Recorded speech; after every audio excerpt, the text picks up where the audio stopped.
Bienvenidos a la clase número 21 de la asignatura Radiación y Ondas Guiadas.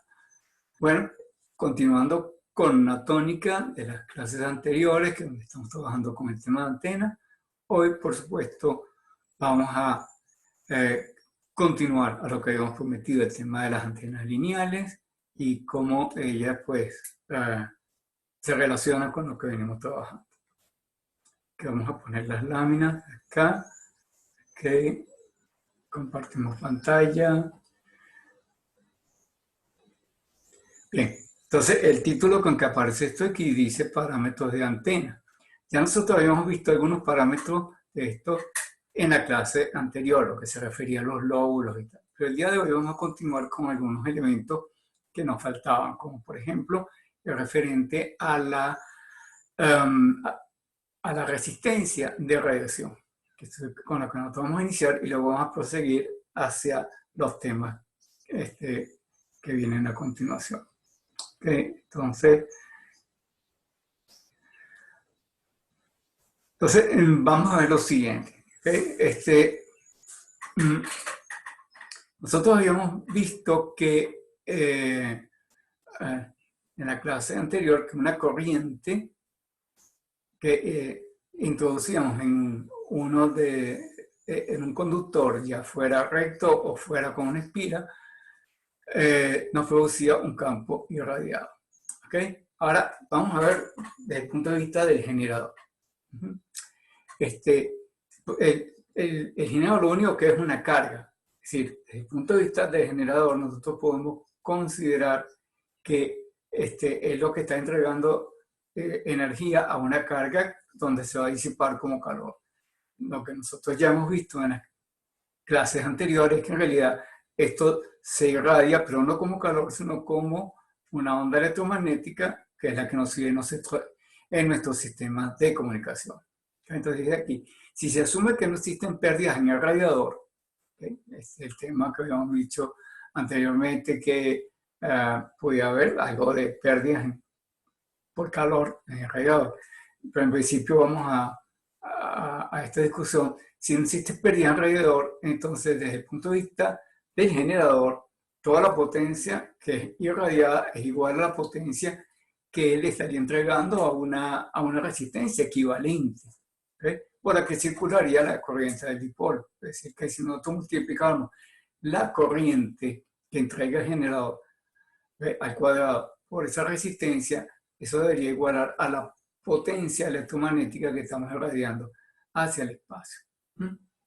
Ese es justamente el concepto de la resistencia de radiación. Para el caso del dipolo de Hertz en el espacio libre, bueno, podemos computar esto ya que tenemos una expresión para el vector de Poynting. Entonces podemos calcular cuánto va la potencia para el dipolo y tendríamos entonces, bueno, lo que está indicado acá, tenemos entonces que la potencia promedio va a ser una integral de superficie, ¿ok? Donde estamos integrando este vector de Poynting que está aquí del lado izquierdo por la diferencial de superficie, que es este término que está acá, ¿verdad? Entonces, bueno, cuando finalmente evaluamos esto para todos los ángulos, tanto de azimut como de elevación, obtenemos pues esta ecuación que me dice que la potencia es igual a I al cuadrado por 80 pi cuadrado delta L sobre lambda elevado al cuadrado. Fíjense que ahí tengo entonces un término de corriente al cuadrado acá. Por tanto, podríamos decir entonces que lo que queda del lado derecho sería la resistencia de radiación. ¿Okay? Entonces la resistencia de radiación pues va a valer 80 pi cuadrado por delta L sobre lambda elevado al cuadrado. ¿Okay? Y un detalle importante, aunque todavía no hemos visto la antena como receptora, la hemos visto como transmisora, pero en esta misma clase vamos a tocar también ese tema y podemos entonces decir lo siguiente, que es importante que esta resistencia de radiación también sería la resistencia del generador equivalente cuando la antena esté actuando como receptora. Es decir, que esa antena va a recibir energía del espacio y le va a entregar una carga. Y ella va a lucir como si fuera una fuente de Thevenin con una impedancia de Thevenin de salida. Y justamente esa resistencia que estamos hablando acá estaría presente en la impedancia de Thevenin que yo estoy observando en los terminales de la antena. Y como dice acá, de igual manera que una resistencia real, esta resistencia también será una fuente de ruido térmico que está entregando al receptor conjuntamente con la señal, porque sabemos que cualquier resistencia o cualquier conductor a una temperatura distinta del cero absoluto, pues también es una fuente de ruido. Entonces, en los enlaces terrestres, este ruido térmico será debido casi exclusivamente, obviamente, a la agitación de las partículas, ¿verdad?, dentro del material. Sin embargo, en otros casos, por ejemplo, como se menciona aquí el caso de enlaces satelitales, también el ruido térmico que va a estar captado por la antena de otras fuentes. En este caso, diríamos, si yo tengo una antena aquí, una antena terrena que está mirando un satélite en el espacio, no solamente recibe la señal del satélite, sino también del espacio en el entorno, ¿verdad?, que esté radiando entre nosotros todas esas estrellas que nosotros vemos en el universo, como aquí en mi espalda, ¿verdad? Todas esas estrellas son fuentes de radiación electromagnética y eso lo ve la antena, así que eso también se va a sumar a la señal que nosotros estamos recibiendo del satélite y sería desde ese punto de vista ruido que estamos sumando. Desde el punto de vista del modelaje matemático de eso, ese ruido se puede considerar ruido térmico. También tenemos otro ruido térmico que nos ocurre en las antenas, inclusive en las antenas satelitales, cuando el ángulo de elevación es bajo. Y es que a través de esos lóbulos laterales que yo mencionaba en la clase anterior, puede ser que estemos recibiendo señales interferentes de otra fuente, y en particular del propio terreno. Si la antena está apuntando está apuntado hacia un satélite que está muy bajo en el horizonte, a través de los lóbulos laterales estamos viendo señales que están siendo captadas desde la Tierra, porque la Tierra también es un conductor, ¿verdad?, que no está a temperatura de cero absoluto. O sea, al estar a una temperatura distinta de cero absoluto, puede emitir energía y esa energía puede ingresar a la antena y también ser una fuente de interferencia. ¿Okay? Dentro de los parámetros de la antena, además de la resistencia a radiación, tenemos otro parámetro que es el área efectiva de la antena. Y eso lo vamos a discutir ya en la próxima sesión. Entonces, primero, para poder discutir el concepto de área efectiva, primero vamos a plantearnos pues, a la antena ahora como receptora. Fíjense, lo que hicimos en las clases previas fue considerar los campos que son producidos en el espacio por la circulación de la corriente a través de los conductores. Pero también, a la inversa, esos campos pueden inducir voltaje y corriente en los conductores. ¿Okay? Sabemos muy bien que si yo tengo un conductor en un campo eléctrico, tenemos una tensión que se puede inducir allí, que sería la integral de E por diferencial de L en ese conductor. O sea que puede haber tensiones inducidas por estos voltajes y corriente. ¿Okay? Entonces, en estas condiciones, la función de la antena es recoger una porción de la energía radiada por otra antena para llevarla a nuestro dispositivo de interés, nuevamente un receptor. ¿Okay? Entonces, como dice acá, normalmente en los sistemas de comunicaciones tal dispositivo es un receptor cuya función consiste en extraer la información que ha sido enviada a la portadora de alta frecuencia. Pero no siempre puede ser un receptor. Puede ser que esa antena, por ejemplo, aquí en nuestra tarjeta de la Universidad Católica Andrés Bello, la función de la antena que tenemos aquí en la tarjeta, ¿okay?, es recoger la energía del excitador que está allí en la puerta de entrada, ¿verdad? Y con esa energía alimenta un dispositivo interno, un chip que está acá, que es el que a su vez va a irradiar señales con la misma antena, que va a ser recogida por esa cajita negra que tenemos allá en la universidad. ¿Okay? Entonces el chip que está acá irradia, pero él se alimenta de la energía que pone la antena en el campo cercano. Y quise hacer la acotación porque también se habían oído hablar desde los experimentos de Nikola Tesla en el siglo XIX. ¿Okay? La idea que tenía Tesla era justamente que podíamos inclusive mandar la energía electromagnética por el aire, no depender de cable, ¿okay? Sino que pudiésemos mandarla por el aire y con esto poder alimentar dispositivos a distancia. El problema que tenía Tesla es obviamente que esa energía era incontrolable. ¿Okay? Podíamos poner energía en el espacio, siempre puede que estuviera llegando a un sitio que no era el que nosotros deseáramos.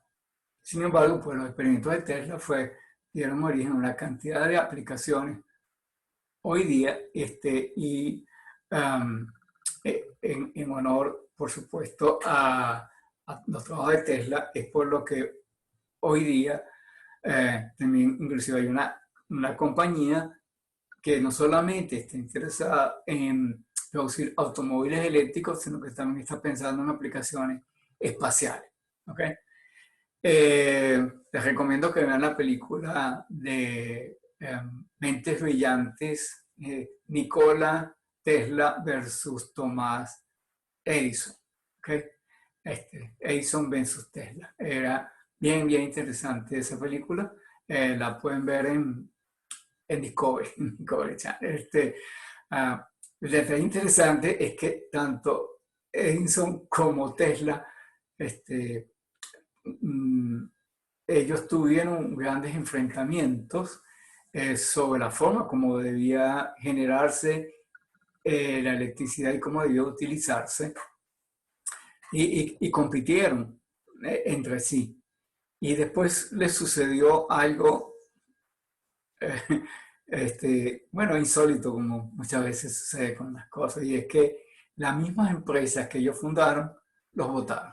¿Okay? Ellos terminaron fuera de sus empresas, terminaron cada una por un lado, donde ellos pasaron a ser, digamos, bueno, desempleados. Pero el detalle interesante era, si ustedes ven la película, era que Edison estaba empeñado en la idea de la generación por corriente continua. ¿Okay? Y Tesla estaba interesado más bien en la generación por corriente alterna. Y ese fue un enfrentamiento muy grande que hubo a lo largo de los años. ¿Okay? Bueno, está narrado en la película. Pero para resumir, cuando el gobierno de los Estados Unidos decide crear una represa para la producción de energía eléctrica, que fue la represa Hoover, se saca a licitación la represa, la generación de electricidad por la represa Hoover, y compiten las dos empresas, la empresa de Thomas Alva Edison, que se llamaba Edison Electric, y compite la de Tesla. Y por cierto, un detalle interesante, y eso también es parte de la película, es que Edison seguía insistiendo con la idea de la corriente continua, y el cuerpo de directores de la empresa se dan cuenta que eso era, no era práctico. Al final de cuentas, la generación en DC y la transmisión en aquella época, ojo, ¿okay? Hoy día sí es posible que retornemos algunas ideas de estas, pero estamos en la carrera de telecomunicaciones y no la ingeniería eléctrica. Pero solamente para hacerles notar, el cuerpo de directores decide, en contra de la opinión de Edison, de que ellos iban a licitar, pero iban a licitar en corriente alterna.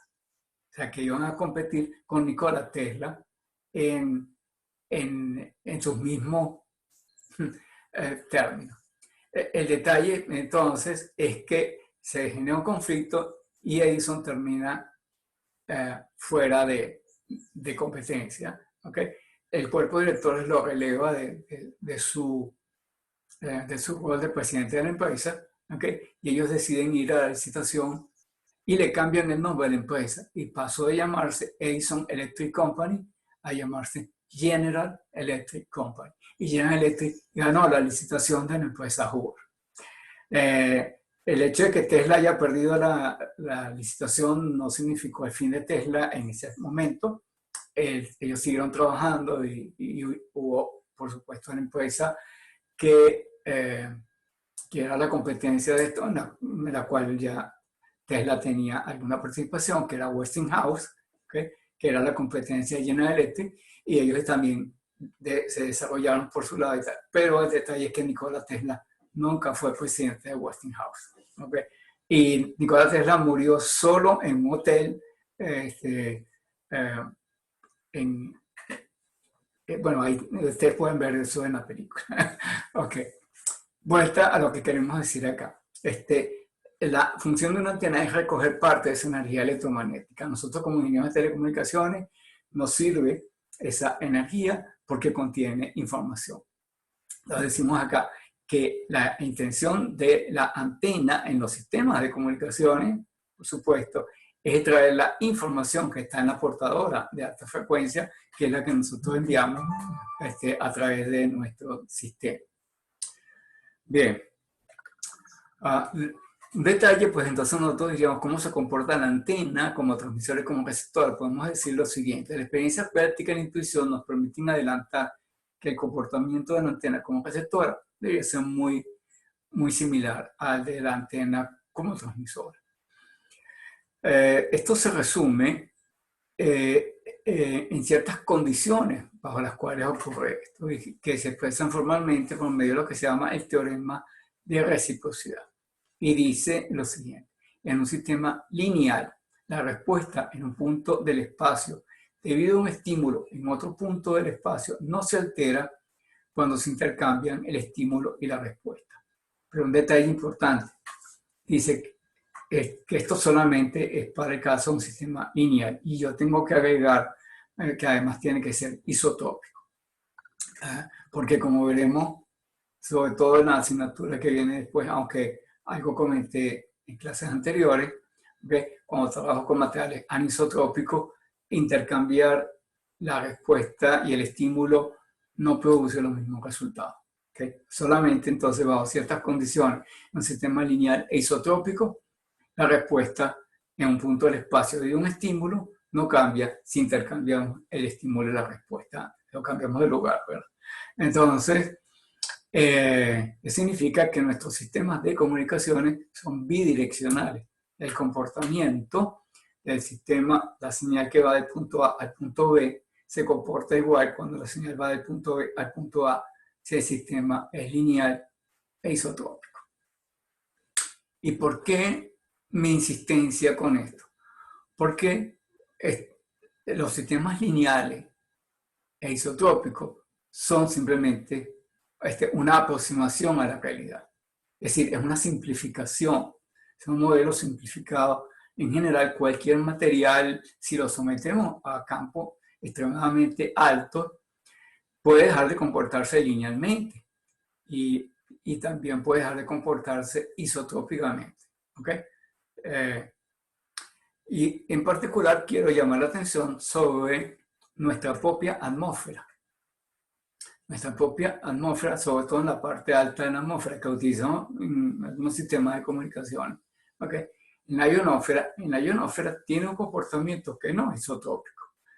Lo que sucede es que tenemos un material ionizado. Allá arriba, en la ionosfera, justamente tenemos un gas ionizado, sobre el cual, pues justamente, eso está en el cuarto estado de la materia, es el plasma, ¿okay? Y ese plasma, a las corrientes que circulan por él, interaccionan con el campo magnético terrestre, ¿okay? Lo cual hace que tenga un comportamiento no isotrópico. Entonces sucederá que en algunas ocasiones, y uno como radioaficionado lo ha experimentado, no es simplemente que es una fórmula escrita en la pizarra, sino cuando yo agarro mi equipo de radio y lo he tenido que experimentar por mí mismo, a veces sucede que la comunicación del punto A al punto B no es igual que del punto B al punto A.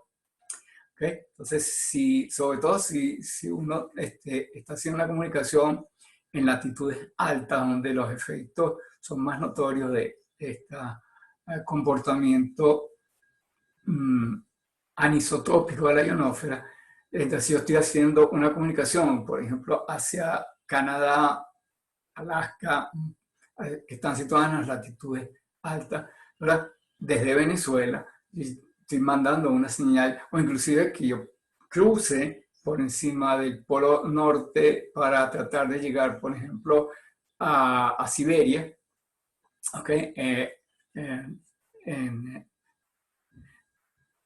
En Asia, pues el detalle es que puede ocurrir de que yo tenga comunicación de aquí para allá y de allá para acá no la tenga, o a la inversa. ¿Okay? Muchas veces ocurre que tú estás en el radio, estás tratando de buscar una comunicación y escuchas a alguien que está llamando CQ. En el lenguaje radioaficionado, llamar CQ significa eso. Estoy haciendo llamada, cualquier persona que escuche me contesta. ¿Okay? Y a veces tú estás oyendo a alguien que está llamando CQ, por ejemplo, desde esas latitudes altas, y tú le contestas y la persona no te escucha. ¿Y por qué? Porque la comunicación de allá para acá sí se dio, pero en la dirección inversa mi señal fue desviada y fue a tener a otro lado. Y por eso es que les puedo decir por experiencia práctica que eso es así. ¿Okay? Entonces, pero bueno, digamos en nuestro caso ordinario, que estamos aquí en nuestro modelo simplificado, tenemos que en un sistema lineal e isotrópico, la respuesta en un punto del espacio de un estímulo, en otro punto no se altera cuando se intercambian el estímulo y la respuesta. ¿Okay?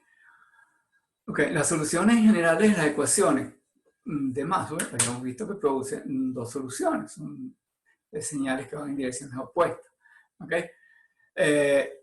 Así que si yo tengo una fuente, ¿okay? Vamos a tener dos soluciones, una solución progresiva y una regresiva. Sin embargo, hemos desechado la solución regresiva para el caso del espacio sin frontera y libre de otra fuente, de manera que la señal solamente sale de la fuente.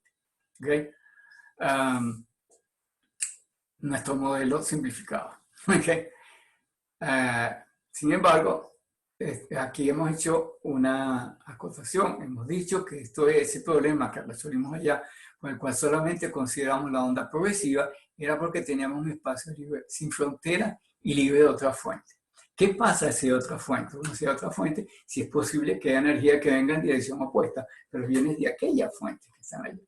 Entonces, si yo tengo un conjunto de fuentes que raigan en dirección al origen con las magnitudes y fases correspondientes al campo de radiación de la antena, podríamos tener la solución regresiva. Claro, había que ponerse de acuerdo en el tema de la amplitud de la fase.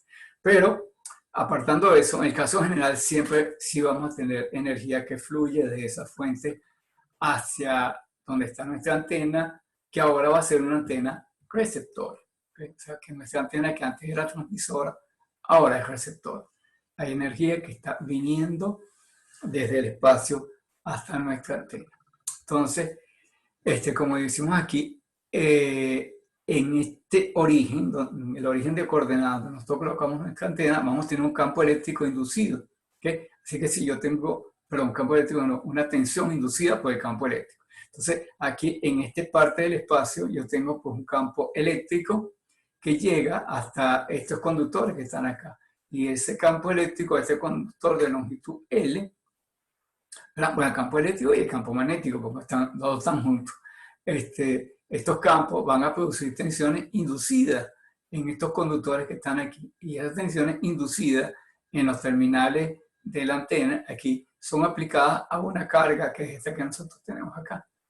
Entonces, desde el punto de vista circuital, nosotros podemos resumir todo ese efecto esencialmente a través de un generador Thevenin que tenemos acá. ¿Okay? Esta tensión V se obtiene de la integral de diferencial de L y tiene una impedancia que en este caso es esencialmente constituida por la resistencia de radiación que nosotros mencionamos en las láminas anteriores. Así que desde el punto de vista de recepción, ¿verdad? Esa tensión inducida es entregada a una carga que está acá para ser disipada como calor si la carga fuera exclusivamente para eso, o en nuestro caso queremos extraer de ahí información en nuestros receptores de comunicación. Entonces lo que estamos diciendo que desde el punto de vista circuital, lo que yo estoy observando entre estos dos terminales sería lo mismo que estoy observando en estos dos terminales. Así que yo lo que observo de ahí para adentro, obviamente, es un generador, una fuente Thevenin con una impedancia Thevenin, que sería, digamos, la resistencia generador que yo tengo acá. Bueno, dijimos anteriormente que ese voltaje es la integral de E diferencial de L, y ese voltaje, si lo hago circular a través del circuito, me produce una corriente circulante, una corriente I, que se va a obtener de dividir este voltaje que calculamos anteriormente entre la resistencia del lazo, que sería la suma de la resistencia de radiación, más la impedancia de la carga. ¿Okay? Y esta corriente, a su vez, produce irradiación de energía hacia el espacio. O sea, esa corriente circulante por un conductor también, esa antena es transmisora, así que saca energía. Entonces dice acá que esto se puede utilizar para variar el comportamiento de una antena al agregarle elementos parásitos, ¿okay? Como directores o reflectores. Algo de eso vamos a tocar más adelante, pero ya para ilustrar un poquito sobre eso, ustedes habrán visto que muchas antenas de televisión son las más fáciles para ustedes de ver. Que, hay otras antenas que están por ahí, pero no son tan visibles para una persona, para un ojo que no está entrenado, llamemos así. Entonces, pero la antena de televisión sí es algo que vemos todo el tiempo, ¿verdad? Entonces, las antenas de televisión, ¿verdad? Que tienen una serie de palitos. Esos palitos, si observamos esto de cerca, encontraremos que algunos de ellos conductores, algunos de esos elementos conductores están conectados a un cable que es que va hasta nuestro televisor, pero los otros no están conectados. ¿Okay? Esos otros palitos que no están conectados al cable que va a nuestro televisor, esos otros palitos son los que llamamos los elementos parásitos. Y verán que hay unos que son más cortos que el elemento que tiene el cable, y unos que son más cortos que ellos y otros que son más largos. Eso nos permite cambiar la función de ellos, vamos a discutirlo un poco más adelante. Pero los elementos más cortos en general los denominamos directores, que están ubicados en la dirección en la cual queremos enfatizar el lóbulo principal de la antena. Por lo que estamos haciendo es que estamos convirtiendo un dipolo simple en dipolo plegado que tenemos allí, que tiene radiación por igual en los dos lados. Queremos entonces que la radiación vaya solamente en una sola dirección. O sea, queremos hacer que el lóbulo principal sea más grande y que disminuir los lóbulos laterales lo más posible. Eso lo hacemos con estos elementos. Entonces, los elementos directores están ubicados en la dirección en que queremos que esté el lóbulo principal, en tanto que el elemento que está del lado de atrás denominamos un reflector, porque la idea principal justamente es que la energía que va hacia atrás rebote, comillas apropiadas, en ese elemento. O sea, que la corriente que se induce en ese elemento parásito va a reflejarse hacia adelante, por eso se llama reflector, y va de nuevo a hacer la misma función, de que la energía vaya en la dirección deseada, que haya muy poca energía radiada hacia los lados. Bueno, entonces, como les decía que ese campo irradiado por el segundo elemento, ¿verdad?, puede a su vez alcanzar la fuente original que produjo la onda electromagnética y puede producir también una tensión ahí. ¿Okay? Entonces dice, eventualmente este campo irradiado alcanza la fuente, induce en ella una tensión, de manera que tenemos un esquema como el siguiente. ¿Sí? Imagínense que tengo ahora del lado izquierdo está fuera mi antena transmisora, entre comillas. ¿Okay? Antena transmisora, y le pongo las comillas aquí. Y del lado de acá tengo mi antena receptora, igualmente entrecomillada porque, como veremos que la función es dual. ¿Qué es lo que hace esto? Entonces, del lado izquierdo, ¿verdad? Esta antena transmisora produce una corriente I, ¿ok? Sobre los conductores, y eso produce un campo que es irradiado al espacio y eventualmente llega a la otra antena. ¿Okay? Si la otra antena no está alineada, que existía un cierto ángulo zeta, o sea que a lo mejor la estoy viendo desde un lóbulo lateral. Pusimos lo del ángulo para aclarar algunos conceptos más adelante, pero las antenas no necesariamente están enfrentadas, sino que puede haber un ángulo entre ellas. Este campo induce una tensión de SU2 en este receptor. Pero como habíamos mencionado anteriormente, ¿verdad? Si aquí hay una carga, aquí hay una impedancia, eso va a producir una circulación de una corriente ISU2 acá. Así que esta corriente ISU2 hace que ahora pase a ser también un nuevo transmisor de energía. Por tanto, a su vez irradia hacia atrás en esta dirección y esa señal llega hasta esta antena e induce una tensión de SU1 en esta antena. Ya que entonces lo que va a suceder acá es que vamos a tener un par de dispositivos que transmiten y reciben, y entonces tenemos tensiones y corrientes, y podemos caracterizar esas tensiones y corrientes en este sistema a través, por ejemplo, de una matriz impedancia. ¿Okay? Entonces, si se asumen las corrientes en los generadores como variables independientes y las tensiones como las variables dependientes, como las respuestas, podemos entonces vincular las tensiones y la corriente a través de una matriz Z, como la que tenemos acá, que hemos estudiado anteriormente en circuito. ¿Okay? Todos los efectos del medio y la propagación están incluidos dentro de los distintos valores de la Z. Entonces, está incluido en la Z, sub y J, incluyendo la combinación doble, I. ¿Okay? Entonces, el detalle importante aquí es, vamos a ver los términos que están fuera de la diagonal principal. Dice, si el medio es lineal e isotrópico, como yo les insistí anteriormente, aunque no necesariamente homogéneo, la matriz es simétrica. Por tanto, Z sub 2, 1 es igual a Z sub 1, 2. ¿Okay? Entonces, vemos aquí lo siguiente. Por tanto, las matrices de impedancia y admitancia en los sistemas lineales pasivos recíprocos son simétricas. Y esa simetría, a su vez, se va a reflejar en los parámetros de dispersión, como veremos más adelante. ¿Okay? Un detalle importante, sí, es que al cambiar el ángulo zeta, los valores de la Z sub y J pueden cambiar. ¿Okay? Pero la condición de reciprocidad se mantiene. ¿Okay?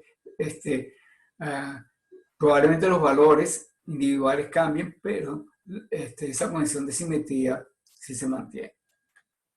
¿Okay? Si las antenas se ven suficientemente alejadas una de la otra, esos términos Z sub 2,1 y Z sub 1,2 son mucho más pequeños que los Z sub 1,1 y Z sub 2,2. Entonces, eso permitiría definir la impedancia de una antena de cada una de ellas independientemente de la otra. ¿Okay? O sea que yo puedo, cuando hablo de la impedancia entre una antena, no me estoy imaginando de que haya otra antena en las cercanías. ¿Okay? Entonces, si las antenas están suficientemente alejadas. Sin embargo, si los elementos están más cerca, la impedancia de entrada sí se va a afectar. Y un caso típico es la antena de televisión que yo les describí hace un rato. Esa antena, esos modelo típico de antena con esa estructura, la antena Yagi. ¿Okay? Y entonces, la antena Yagi pues, está constituida por esos elementos que acabamos de describir. Entonces, ahí sí la impedancia de entrada sí se va a ver afectada por la presencia de los elementos parásitos, porque esos sí están bastante cercanos. Entonces, la corriente que circula por los elementos parásitos y la distancia que se halla en ellos del elemento principal, que es el que está conectado al cable de nuestro televisor, hacen que la impedancia de entrada cambie. ¿Okay? Entonces, como dice, sin embargo, cuando hacen una antena, está en el campo cercano de la primera, acoplamiento entre ambas, que está provisto por las impedancias mutuas, Z1,2 y Z2,1, afecta la impedancia de entrada. Pero no solamente ocurre con los elementos parásitos de la antena, sino que también puede haber elementos como la posteadura o el efecto de reflexión en tierra. Yo nuevamente, por ejemplo, si yo tengo una antena, la misma antena del televisor, tengo que ponerla en el tejado de la casa y tengo que ponerle un apoyo metálico. Bueno, ese apoyo metálico también, por ahí puede haber circulación de corriente, ¿verdad? Y esto se va a producir este mismo efecto que estamos mencionando acá. Y la otra cosa es que la antena muchas veces la estudiamos en el espacio ya solita, pero la antena en realidad está ubicada a una cierta altura sobre la Tierra. Así que parte de la energía puede llegar a la Tierra y rebotar hacia arriba, ¿verdad? Y igualmente afectar tanto las características del patrón de radiación, sino también la impedancia de entrada de la antena. Los estudiantes del semestre pasado de radiación enlagueada justamente hicieron un proyecto que era construir unas antenas. O sea, este año yo les mandé, es otra cosa, un software de simulación, bueno, porque el problema es que no se puede mover en su casa. Pero el año pasado sí nos podíamos mover y entonces ellos tuvieron que construir unas antenas. Hicieron unas antenas con ayuda de la Asociación de Radioaficionados de Venezuela, que está allá en Cumbres de Curú. Y de hecho las antenas se construyeron allá y se midieron allá. Y un detalle interesante, pues que ellos pudieron experimentar por sí mismos todos esos efectos que estoy hablando. El efecto de la posteadura, cómo es que al yo poner la antena, todos mis cálculos se alteraban por presencia del poste que estaba cerca, la altura, cuando yo subía y bajaba la antena con respecto a tierra, la impedancia entrada me cambiaba, el desacoplamiento, aparecía ondas estacionarias donde no debían haber aparecido, ese tipo de cosas lo vivieron ellos el semestre pasado. Bueno, así como nosotros hemos relacionado impedancias, o sea, tensiones y corrientes a través de una matriz de impedancia, también podemos hacerlo con parámetros S, con parámetros de entrada y salida. ¿Ves?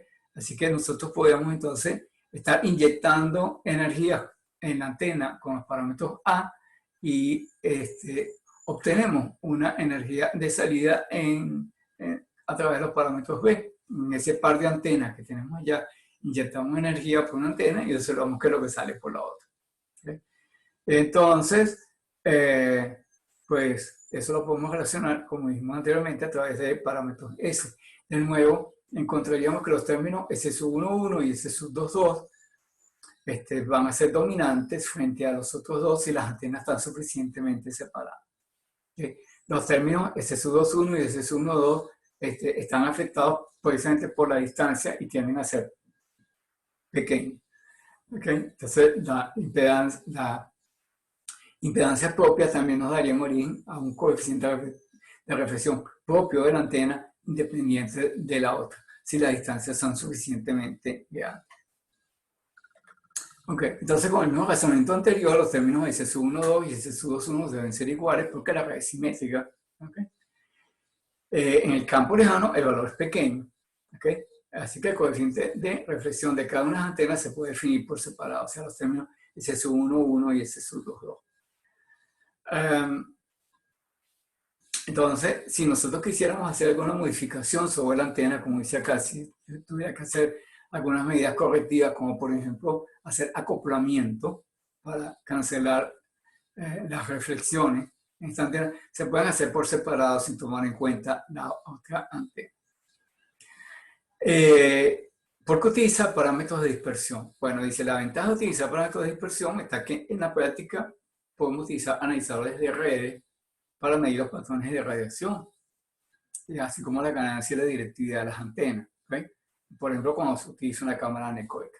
Cuando nosotros veamos dentro de varias clases, creo que son 2 o 3 clases que nos faltan para esto, cuando veamos el laboratorio de antenas, debo decir, vamos a ver que es una cámara anecoica que se menciona allí. Y veremos que justamente lo que nosotros utilizamos como elemento de medición es un analizador de redes. Aquí en la Católica nosotros no tenemos un analizador de redes para hacer estas cosas, pero en la Universidad Simón Bolívar sí lo hay. Bueno, aquí vamos a ver, por ejemplo, entonces una una aplicación. ¿Okay? También es posible ahora hacer lo siguiente. Consideremos dos antenas. Tenemos una antena transmisora, como la que está aquí al lado izquierdo, que está suficientemente alejado para considerar de que estamos aquí en el campo lejano de las antenas. ¿Okay? Entonces, esas ondas que se vienen propagando de allá para acá van a, en este punto, van a ser prácticamente casi que una onda localmente plana. Si yo tengo dos antenas allí, el vector de Poynting será prácticamente el mismo en las dos. De manera que lo que nosotros podemos hacer entonces ahora es comparar la señal que se está recibiendo en una antena bajo prueba, compararla con una antena de referencia utilizando un analizador de red. Y si nosotros agregamos un posicionador a esto, podemos mover la antena angularmente y ver cómo varía la potencia recibida en la antena bajo prueba en función del ángulo. Y con eso podemos tener el patrón de radiación y podemos tener la ganancia directiva de la antena. Pero adicionalmente, al comparar la potencia recibida en la antena con la antena de referencia, tenemos la ganancia de la antena con respecto a la antena de referencia. Esa es una ganancia relativa. Y si nosotros la multiplicamos por el valor que ya está calibrado para la antena de referencia, podemos eventualmente obtener la ganancia absoluta de la antena bajo prueba. ¿Okay? El patrón de recepción de una antena es una gráfica de la potencia entregada por la fuente a su carga acoplada debido a una onda plana que incide sobre la antena a distintos ángulos. Estoy leyendo literalmente porque no quiero desviar ni un milímetro de esa definición, ya que es justamente lo que nosotros vamos a aplicar acá. ¿Okay? Entonces, en el campo lejano, lo que tengo es una onda TEM. ¿Okay? Así que esa onda puede ser considerada localmente plana, como hicimos en la figura que acabamos de mostrar en la lámina anterior. ¿Okay? Entonces, tenemos una antena receptora allí y lo que hacemos es que integramos el vector de Poynting para obtener la potencia recibida. Esto también dice, ¿okay?, que debido al teorema de reciprocidad se puede establecer que el patrón de recepción de una antena es idéntico al patrón de radiación, porque como yo dije, en el teorema de reciprocidad podemos intercambiar el estímulo y la respuesta. Yo tengo dos antenas acá, tengo una transmisora aquí y tengo una antena receptora. Y en la antena transmisora tengo un transmisor de este lado y aquí de este lado tengo un receptor. Ahora, yo voy a dejar las antenas donde están, pero yo me va a traer el transmisor de este lado y el receptor del lado de acá. O sea, cambié la posición del estímulo y la respuesta. Y el resultado debe ser el mismo de acuerdo al teorema de reciprocidad. Y justamente esto es lo que nos dice entonces que el patrón de recepción de la antena tiene que ser idéntico al patrón de agregación de la antena, bajo las mismas condiciones. Eso quiere decir que estemos trabajando, por ejemplo, con la misma frecuencia. En alguna oportunidad, cuando estamos discutiendo este tipo de cosas, yo comenté que en las antenas de las estaciones terrenas de satélite, el patrón de radiación podía no ser idéntico al de recepción. Y los estudiantes me preguntaron, pero eso contradice lo que acaba de decir, de que debían ser igual. Si es transmisión y recepción debían ser igual. Sí, pero el problema es que las condiciones no son las mismas. Porque en los enlaces satelitales, la frecuencia de transmisión de tierra a satélite es muy distinta de la de satélite a tierra. ¿Okay? Pues si las frecuencias fueran cercanas, okay, el comportamiento debería ser prácticamente idéntico. Pero en este caso, las frecuencias están muy, muy separadas, precisamente para evitar efectos de interferencia, porque también la diferencia de potencia transmitida a recibida debido a la distancia con el satélite es muy grande. Y por esa razón es necesario tener el mayor aislamiento posible entre el sistema de transmisión y el de recepción. Para darles a ustedes una idea de sistemas prácticos de comunicaciones satelitales, por ejemplo, si yo estoy trabajando en banda C, normalmente, si yo tengo un satélite trabajando en banda C, la frecuencia de transmisión es en la banda de 6 GHz. y la recepción es en la banda de 4 GB. Normalmente la frecuencia de bajada del satélite hacia Tierra es más baja que la Tierra al satélite. ¿Por qué? Porque la potencia disponible en el satélite es menor. Así que me interesa que las pérdidas de espacio libre que están vinculadas con la frecuencia sea lo menor posible en el enlace de bajada. En el enlace de subida, la pérdida puede ser mayor, pero no tengo problema porque yo en tierra puedo tener un transmisor todo lo grande que yo quiera, ¿okay? Para alimentar eso. Nuevamente la potencia de transmisión desde tierra a satélite es mucho más grande que en la dirección opuesta. En el caso, por ejemplo, de satélites de televisión que trabajan en banda KU, la transmisión de tierra a satélite se efectúa en la banda de 14 GHz y la recepción en la banda de 11. Se dice la banda de 11, en realidad la banda va desde 10.5 hasta 11.5 GB. Por ejemplo, aquellos que tengan DirecTV en su casa, esa es la banda de frecuencia que recibe el plato, esa antena que está apuntando ese satélite. Recibe en esa banda y la banda lo baja a banda L, ¿okay? En el entorno de un gigahertz. ¿Okay? Y que sería, digamos, una especie de frecuencia intermedia para el receptor. Y luego de ahí tiene todo su procesamiento. Bueno, y así por el estilo. Entonces, en ese caso muy particular que yo acabo de describir, es posible entonces que el patrón de radiación y de recepción no sean iguales porque las frecuencias no son iguales.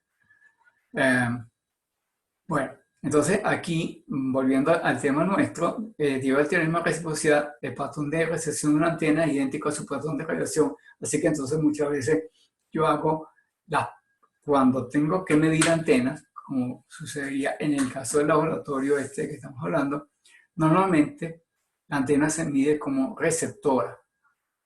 ¿Okay? Tengo una antena transmisora que produce una señal fuerte y yo la antena la tengo como receptora y que lo que hago es girarla, como vamos a ver cuando abrimos el laboratorio. Entonces la antena receptora la giro para puedo tener todos los lóbulos laterales de la antena. ¿Okay? Eso tiene por rotación de la antena. Sin embargo, en otras situaciones, pues a veces sucede que si la antena puede ponerse como transmisora y se coloca otra antena,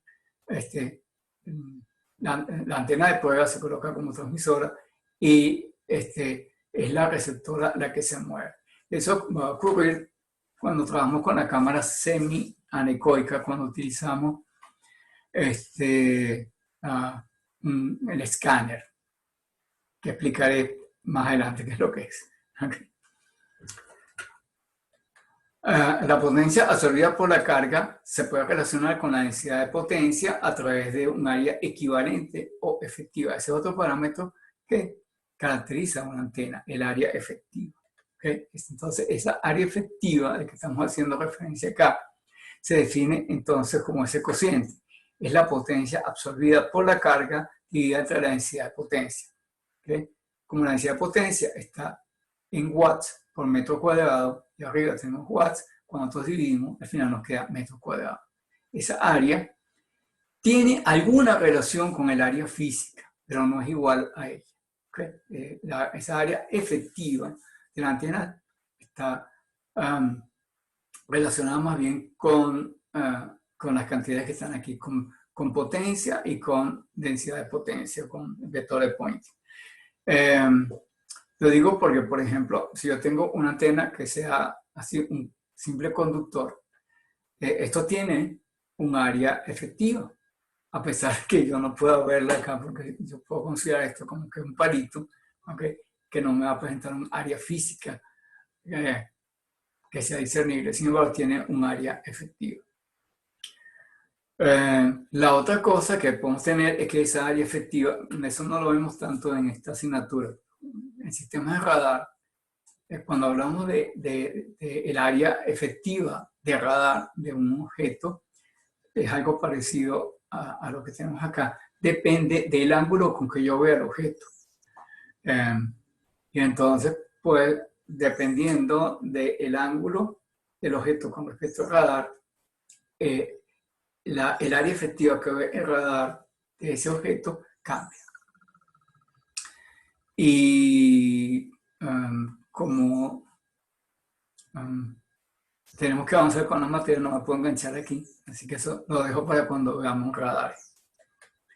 Ok. Fíjense que un detalle es que esa expresión, el área efectiva de la antena, depende de la potencia absorbida por la carga. Y esa potencia es función de impedancia. Si la carga no estuviera acoplada, parte de la energía se devuelve. Por tanto, la potencia disipada va a ser menor. ¿Okay? Por otra parte, si la impedancia es la impedancia imagen de la impedancia de radiación, entonces el área efectiva será máxima porque habrá máxima disipación de potencia en la antena. Bueno, vamos a tratar de relacionar ahora esta área efectiva con la ganancia. Lo que vamos a hacer es lo siguiente. Fíjense, acabamos de decir que el teorema de reciprocidad establece que el patrón de recesión es idéntico al de radiación. Entonces lo que vamos a hacer ahora es lo siguiente. Vamos a tener dos antenas sobre las cuales incide la misma densidad de potencia. ¿Okay? Es decir, yo estoy recibiendo una onda plana y tengo dos antenas. ¿Okay? Como lo que mostré hace rato en un gráfico. Entonces, si yo relaciono las áreas efectivas de esas antenas, ese cociente va a ser igual a la relación de las potencias recibidas. Como la densidad de potencia es la misma, porque estamos asumiendo que es la misma onda plana que la estoy recibiendo por dos antenas, ¿verdad? Entonces, el vector de Poynting de esta onda plana es el mismo para las dos, pero ahora tengo que la potencia entregada va a estar relacionada entonces con la ganancia. ¿Okay? Así que entonces tendríamos que la relación de las potencias recibidas en esas dos cargas, P1 y P2, ese cociente va a ser igual al cociente, por la definición anterior, al cociente de las áreas efectivas entre las dos antenas. Pero ahora, si lo veo desde el punto de vista de transmisión, eso también va a ser igual al cociente de las ganancias de las antenas. Y esas ganancias también sabemos que están relacionadas con la directividad a través de los factores de eficiencia. O sea, eso va a ser igual a alfa sub 1 de sub 1 para la ganancia de sub 1 y alfa sub 2 de sub 2 para la ganancia de la antena 2. Bueno, en lo que sigue vamos entonces ahora a considerar una antena de referencia para esto. ¿Okay? Muy particular y que justamente lo que nos va a permitir avanzar con este tema. Entonces, ¿okay? Vamos a considerar que nuestra antena de referencia sea la antena isotrópica. Como yo les dije en alguna oportunidad, la antena isotrópica no existe, es una antena ideal. No sé, ¿okay? Hasta ahora no hemos podido construir una antena que sea 100% isotrópica. ¿Okay?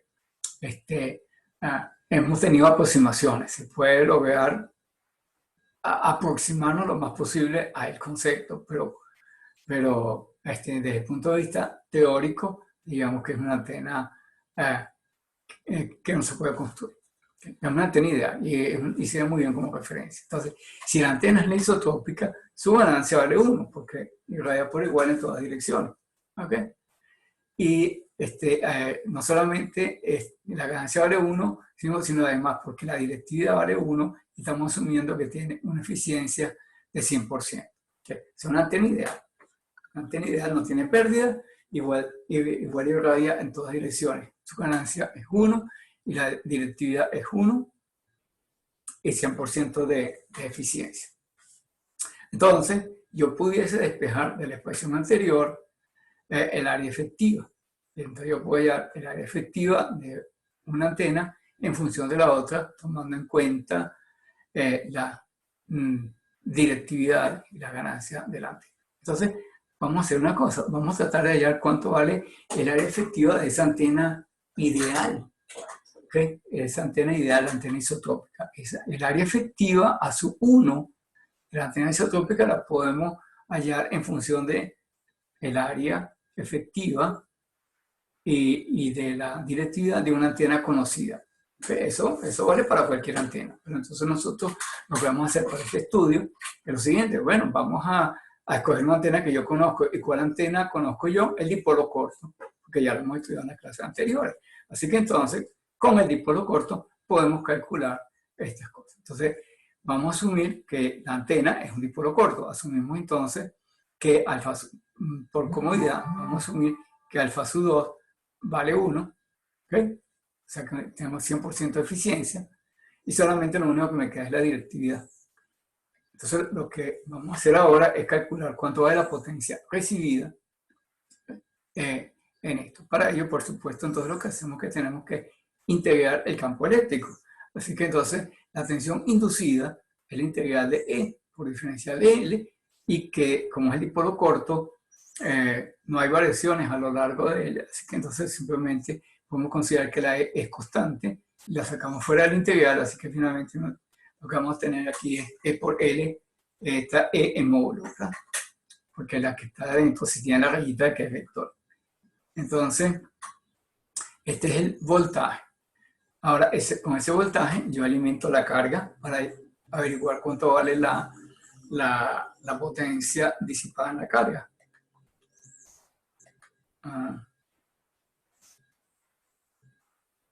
Ok. Bueno, si la carga está acoplada, la tensión queda a la mitad. Por eso que aquí nos aparece B medio. ¿Verdad?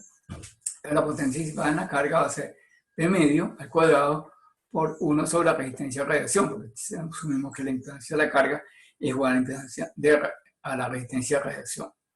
Entonces, bueno, terminando, sustituyendo por los valores anteriores, ¿okay? Encontramos pues que este valor va a ser igual a la parte real, perdón, lo que está del lado izquierdo es lo que nosotros obtenemos básicamente desde el punto de vista circuitario, ¿okay? Visto desde el lado circuitario. Visto desde el lado de campo, encontramos que esa potencia, si asumimos por supuesto que la eficiencia es unitaria, la eficiencia es 100%, encontramos que el lado derecho, que hay aquí para acá, es simplemente la potencia obtenida de multiplicar el vector de Poynting por el área efectiva. Y el vector de Poynting vale E cuadrado por 1 sobre eta para una onda plana. ¿Okay? E cuadrado por 1 sobre eta, ese vector de Poynting lo multiplico por A sub 2, que es el área efectiva del dipolo. ¿Okay? Entonces, ahora, si yo relaciono esas potencias que tenemos ahí, si yo relaciono la potencia con la potencia entregada a la carga, que es el término que está al lado izquierdo, con el vector de Poynting, que es este término que está acá, obtengo el valor del área efectiva. O sea, el área efectiva va a terminar siendo la E cuadrado cancela, ¿verdad? Me va a terminar siendo delta L sobre 2 al cuadrado, que viene de aquí, por esta, que pasa multiplicando, dividido por la resistencia de radiación. ¿Okay? Y como nosotros sabemos cuánto va la resistencia de radiación para el dipolo, porque ya hicimos ese cálculo anteriormente, entonces finalmente tenemos esta expresión que está del lado derecho, lo cual termina entonces siendo que A sub 2 vale 3/8 de lambda cuadrado sobre pi. Muy bien. Ya tengo el valor del área efectiva del dipolo.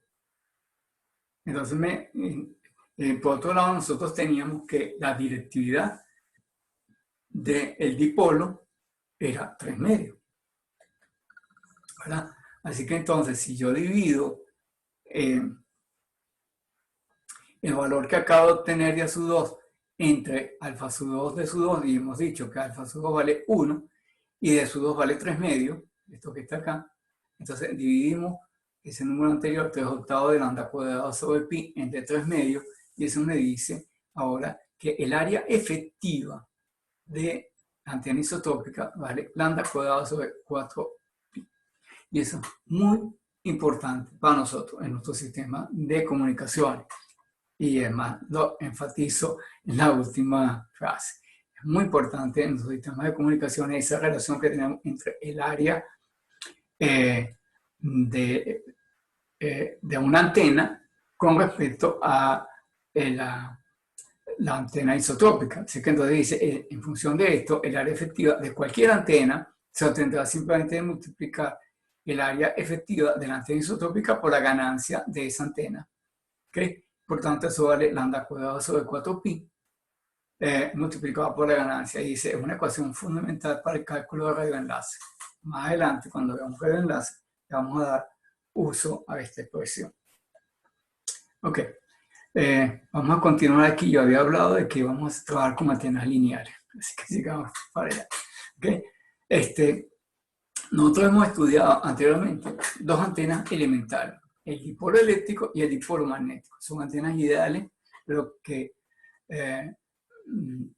nos permitieron ir desarrollando una serie de conceptos que es lo que hemos estado trabajando acá. Como dice, estas antenas no existen en la realidad, pero pueden considerarse como parte de antenas reales. Y lo que tenemos que hacer es hallar el efecto superpuesto de todas esas antenas elementales en una antena real. ¿Okay? Entonces, lo primero que vamos a hacer el día de hoy es considerar lo que llamamos las antenas lineales y dejamos otro tipo de antenas para la próxima clase. Ok, las antenas lineales se forman a partir de distribuciones de corriente ubicadas a lo largo de una línea. Y por conveniencia vamos a elegir aquí entonces que esas corrientes están ubicadas a lo largo, en este caso del eje de la Z. ¿Okay? He colocado todas esas fuentes a lo largo del eje de la Z. Pero fíjense un detalle interesante. En esta geometría que está acá, ¿okay? La fuente no está en el origen, la hemos desplazado a una posición Z cualquiera. ¿Okay? Es decir, esta fuente está ubicada a una cierta distancia Z del origen. Ese vector de posición de la fuente lo vamos a denominar R', porque siempre vamos a utilizar el término con prima para indicarnos la región donde está ubicada la antena, es decir, el conjunto de radiadores elementales. Entonces,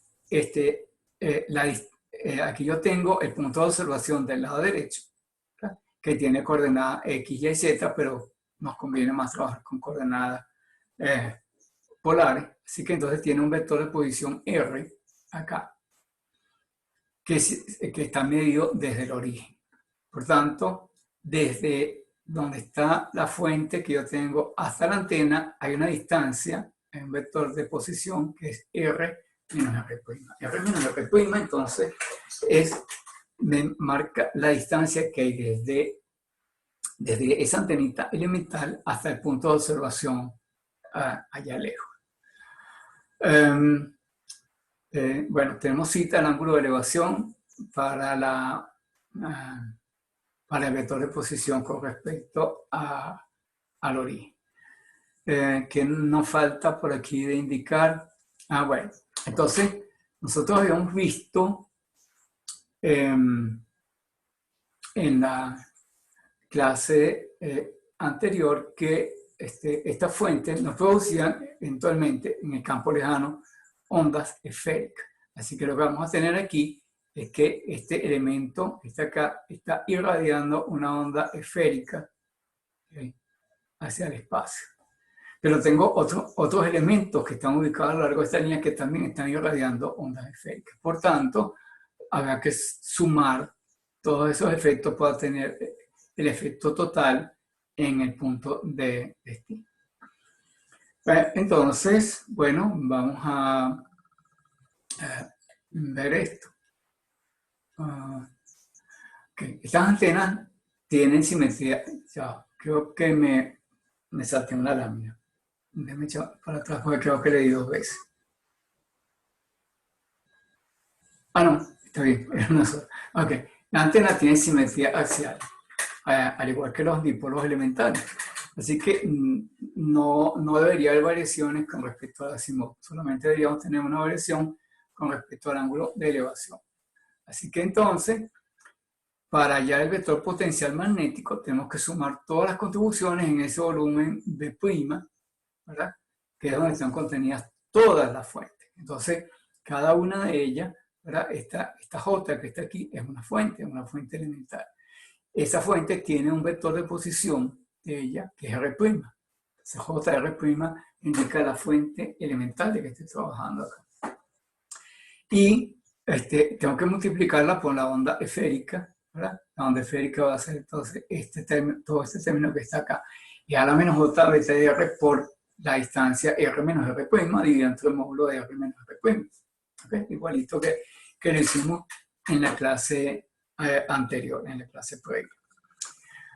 Bueno, lo que vamos a hacer ahora es que vamos a encerrar esas fuentes elementales en pequeños cilindros, como hicimos también en la clase anterior, y convertimos esta J en I. ¿Okay? Así que si nosotros multiplicamos por la base del cilindro, la densidad de corriente multiplicada por el área de esa base produce una corriente. Así que ahora lo que yo voy a tener aquí es una corriente I,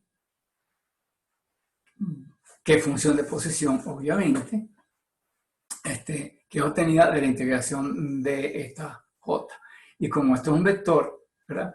Esta corriente iba a quedar afectada del vector de posición del vector de orientación de esta J, que era el vector unitario K, en la cual por conveniencia yo lo saco fuera de la integral. Así que aquí me queda K, me queda del lado de afuera. O sea, todas las corrientes están ubicadas en la dirección del vector unitario del eje de la Z. Y lo que me queda ahora es evaluar, tengo que integrar esto. ¿Okay? O sea que tengo que integrar esta I de Z' con este kernel que está acá en todos los valores de la Z'. Bueno, entonces, nuestro caso es que en campo lejano, bueno, de hecho aquí ya está la aproximación de campo lejano, por eso es que metí la onda esférica. ¿Okay? En campo lejano, el valor R de posición del punto de observación es mucho más grande que el tamaño de la antena. El módulo de R', ¿okay? Cuando yo veo el valor de esta R' en cualquier punto a lo largo de la antena, ese valor será pequeño con relación al vector de posición del punto de observación, porque estoy trabajando en campo lejano. ¿Okay? Entonces, nosotros podemos hacer eso para despreciar el término R' frente a R en el denominador. De hecho, aquí ya nosotros hemos sustituido que este R' va a ser Z' por el vector unitario K. ¿Okay? Entonces, esto nos permite que en el denominador este término va a ser muy chiquito con relación a y lo vamos a sacar fuera de la integral. Sin embargo, nosotros no podemos hacer lo mismo con el numerador, porque esto, recuerden, es una exponencial compleja, así que lo único que hace es que vamos a tener que dar vueltas a lo largo de la circunferencia y no puedo decir que algo es suficientemente pequeño como para despreciarlo. ¿Okay? Así que entonces lo que vamos a tener que hacer es hallar una expresión para esa exponencial, para que podamos finalmente hacer la integración. ¿Okay? Entonces, como dice acá, no es aplicable al término exponencial. Tenemos que calcular eso. Entonces, para hallar una expresión, vamos a escribir todas las magnitudes, coordenadas rectangulares, y luego los volvemos a polar. ¿Okay? Debido a la simetría axial, podemos estudiar el campo en un solo plano, por ejemplo, YZ, y luego rotar eso alrededor del eje Z para tener los resultados. Es decir, que la antena lineal se comporta también muy parecido a como habíamos hecho con el dipolo elemental. Ok, entonces vamos a expresar todo en coordenadas rectangulares, ¿verdad? Así que podemos tener una relación. Por ejemplo, si estamos entrando en el plano YZ, diríamos entonces que el valor de R, la distancia, el módulo de la distancia hasta el punto, sería la suma cuadrática de y cuadrado más z cuadrado. Y a su vez, pues podemos convertir estos valores de coordenadas polares a coordenadas rectangulares, pues haciendo la operación. Por ejemplo, entonces tenemos que la y sería igual a r por el seno del ángulo de elevación, la z sería r por el coseno. Y la r' que aparece en estas expresiones será simplemente z'. Okay. Ya me voy a adelantar a ponerla en la expresión anterior. Bueno, entonces lo que vamos a hacer es que vamos a meter dentro vamos a operar con esto que está aquí.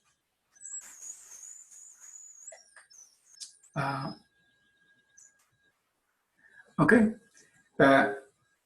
El vector de posición, o sea, el vector R grande, que es la distancia que hay desde la fuente elemental hasta el punto de observación, es el módulo de R menos R', ¿ok?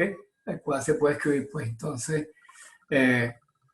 usando los valores anteriores como R cuadrado más Z' cuadrado menos 2R Z' cosinusita, ¿ok?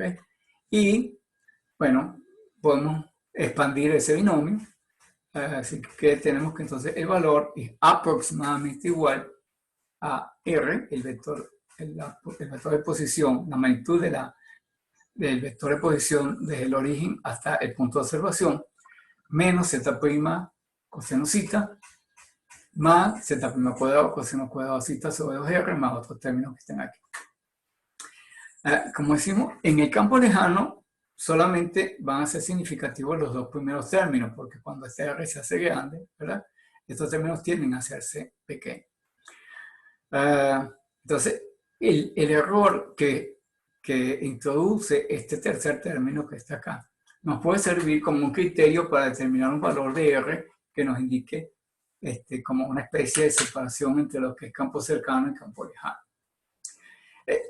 El problema es que cuando las variaciones son continuas, para yo poder definir dos cosas, tengo que tener un criterio para definir. El criterio puede ser tan arbitrario como yo quiera, pero una vez que lo defina, ¿verdad?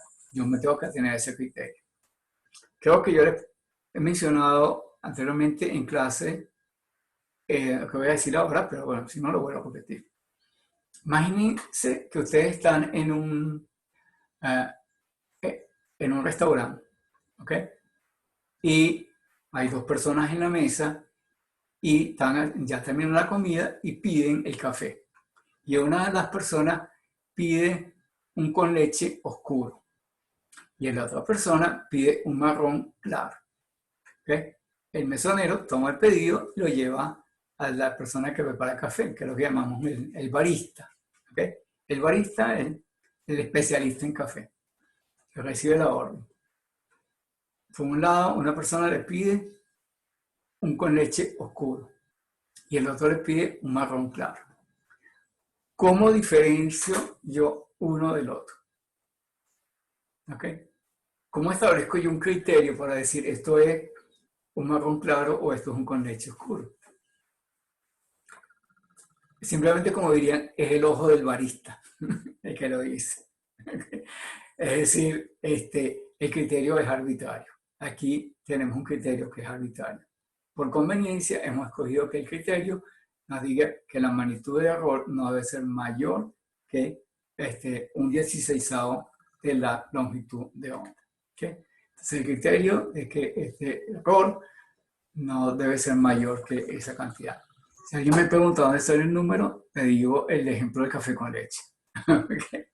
Es decir, ponemos un valor arbitrario, pero eso sí, una vez que ya hemos dicho cuál es el valor, no me debo mover de allí. Igual que poner las reglas en cualquier deporte, en el fútbol. ¿Cuándo es que yo voy a decidir si una falta se cometió dentro del área o fuera del área? Bueno, para eso tiene los jueces allí que están en la mesa y ven si una falta se cometió fuera del área o si está dentro del área, porque eso tiene obviamente graves implicaciones. ¿Okay? Puede ser que al final sea un tiro libre, un córner o cualquier otra cosa que decida el juez.